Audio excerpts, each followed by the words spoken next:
ये वाला भी है +300 डिग्री। प्लस कैसा है क्योंकि ये एंटी क्लॉक वाइज हो जाएगा +310 डिग्री, इसीलिए यहाँ पे IT लीड होगी। ठीक है, अब उसी तरह से हमको ये वेवफॉर्म को हमको कॉस का टर्म में लिखना है तो कैसे लिखेंगे? तो ये देखो ये वाला IT, इसको हम कॉस का टर्म में लिखना चाहते हैं, कैसे लिखेंगे? इसको लिखेंगे ये, इसको कैसे लिखेंगे? Cos omega T +60 degree. अब मान लो हम इसको साइन भी लिखना चाहिए तो कैसे लिखेंगे? इसको इधर लेंगे तो कितना होगा? ये 90 + 60 90 10 साइन ओमेगा टी प्लस ये कितना बन रहा है? 90 + 60 9 6 कितना हो गया? 9 3 120 91 2 3 4 5 6 150 + 150। ठीक, तो ये हम लोग ऐसे मतलब साइन का रेफरेंस लिखें तब इसको हो जाएगा -10 साइन ओमेगा टी। अब इसको यहाँ माइनस होगा, तो ये एंटी क्यों होगा? ये क्लॉक वाइज में जाना है तो ये -10 डिग्री।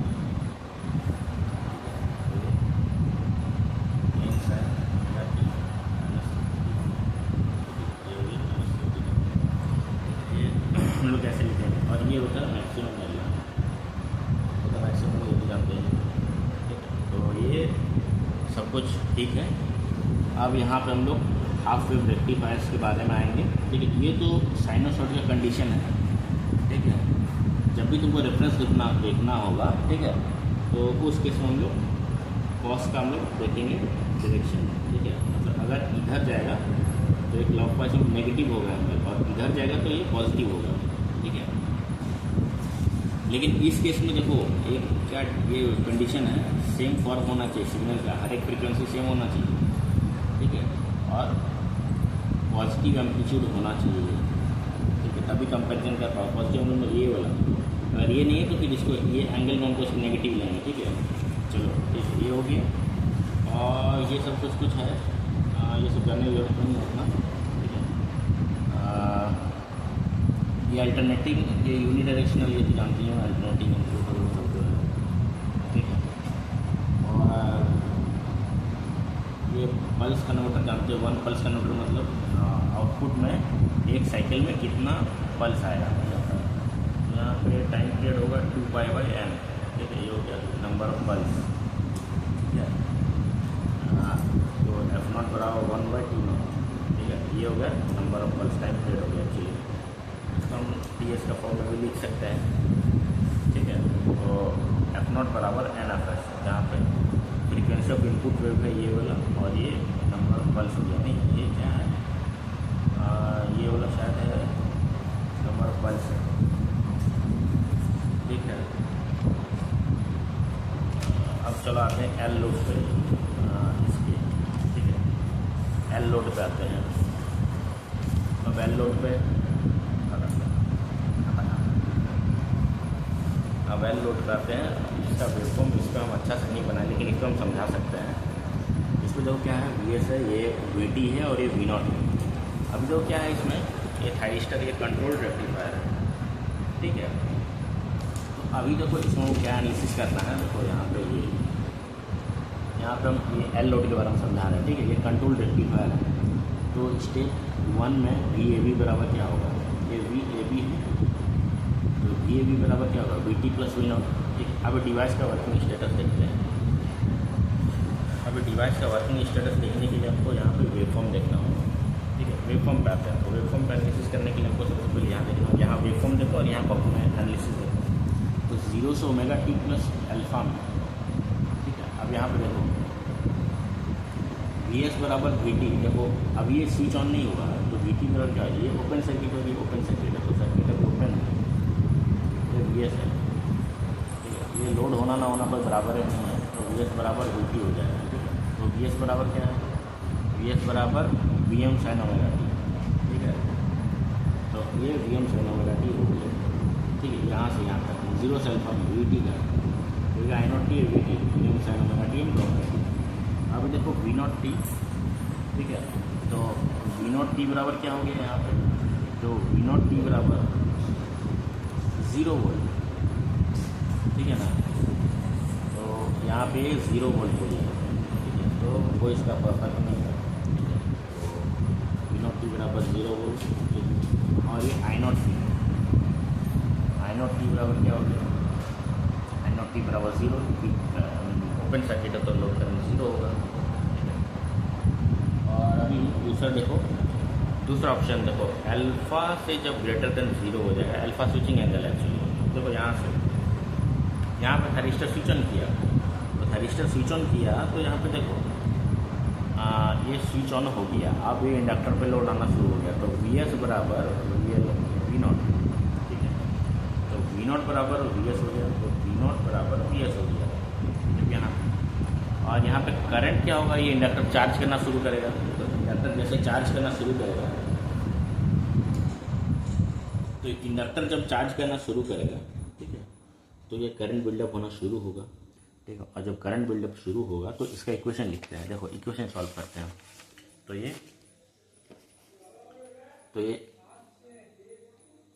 V नॉट बराबर L D I naught by D T बराबर Vm, ये Vs के इक्वल है जो कि VLT का। अब ये इसको इंटीग्रेट करो, ठीक है। इंटीग्रेट करोगे तो यहाँ पे तुमको I नॉट का इक्वेशन मिल जाएगा, लेकिन I नॉट कहाँ से कहाँ, यहाँ से अल्फा बाय ओमेगा, ये ओमेगा एक्सिस है, ओमेगा टी के एक्सिस है, ठीक है। और ये इंटीग्रेशन तुम टाइम के रिस्पेक्ट में करो तो अल्फा बाय ओमेगा होगा, ये टाइम होगा, ठीक है। और ये अल्फा बाय ओमेगा से टी, और ये डी टी के रिस्पेक्ट में होगा, ठीक है। ये अल्फा बाय ओमेगा से टी, और ये वी एम बाय एल, ये साइन का माइनस कॉस ओमेगा टी से ओमेगा, अल्फा बाय ओमेगा से टी, तो I naught by t, I naught alpha by omega, इसको सॉल्व कर दिया तो आई नॉट का यहाँ पे इक्वेशन निकल गया। अब इसको ग्राफ में प्लॉट करो, तो अल्फा पे तो करंट 0 है, ठीक है। अभी तो जस्ट स्विच ऑन ही हुआ है ये वाला, ठीक है। तो यहाँ पे 0 एम्पियर हो गया, अल्फा पे 0 एम्पियर, ठीक है। ये करंट बराबर 0 एम्पियर, ठीक है, यहाँ शुरू हुआ है। अब पाई बाय 2 पे वैल्यू पुट करो तो Vm by omega cos alpha, ठीक है। तो ये अल्फा तो ये नॉर्मल डिग्री है, तो कुछ भी आएगा अल्फा आउटपुट। पाई पे देखो ये हो गया, और 3 पाई बाय 2 पे ये आ गया। अब 2 पाई पे देखो, अब 2 पाई पे देखोगे जैसे ही डालोगे तो ये नेगेटिव आ जा रहा है।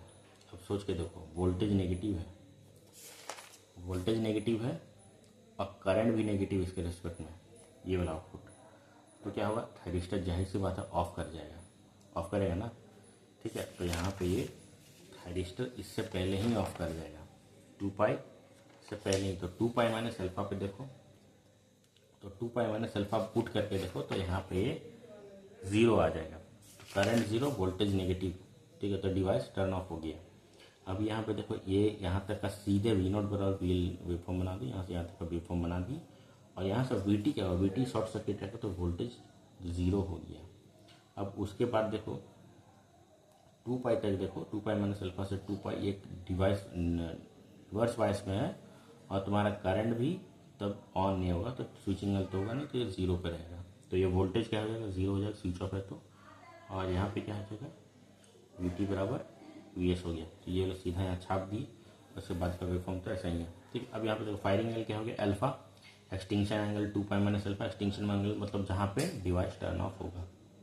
तो ये हो गया तो तुम्हारा 2 pi minus alpha. Conduction angle कहाँ से कहाँ तक कंडक्ट कर रहा है, तो 2 पाई माइनस अल्फा से अल्फा तक, ठीक है, जो कि बीटा माइनस अल्फा होता है, बीटा एक्सटिंक्शन एंगल होता है। तो 2 pi minus alpha minus alpha, तो ये तुम्हारा हो गया 2 इंटू पाई माइनस अल्फा, ठीक है। अभी कंडक्शन टाइम देखो, तो ये हो गया कंडक्शन एंगल, और कंडक्शन टाइम निकाल लो, बाय ओमेगा कर दो, ठीक है। गामा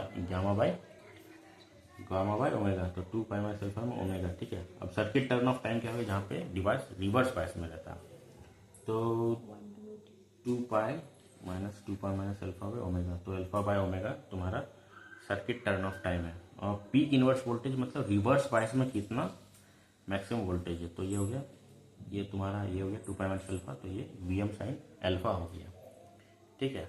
ये तुम्हारा हो गया। अब इसमें आई नॉट का एवरेज वैल्यू निकालो, तो आई नॉट का एवरेज वैल्यू क्या हो गया, यहाँ से तुम्हारा यहाँ तक का, ठीक है, यहाँ से यहाँ तक का एवरेज वैल्यू निकालो, 1/2 पाई हो गया। ये 2 पाई तक कंडक्ट कर रहा है, तो 1/2 पाई अल्फा से 2 पाई माइनस अल्फा, ये Vm cos alpha minus cos omega T D omega T, V M omega L, ये इसका एवरेज वैल्यू निकाल दो तो ये एन नॉट एवरेज वैल्यू क्या आ जाएगा, V M by pi omega L, pi minus alpha cos alpha plus sine alpha, ठीक है।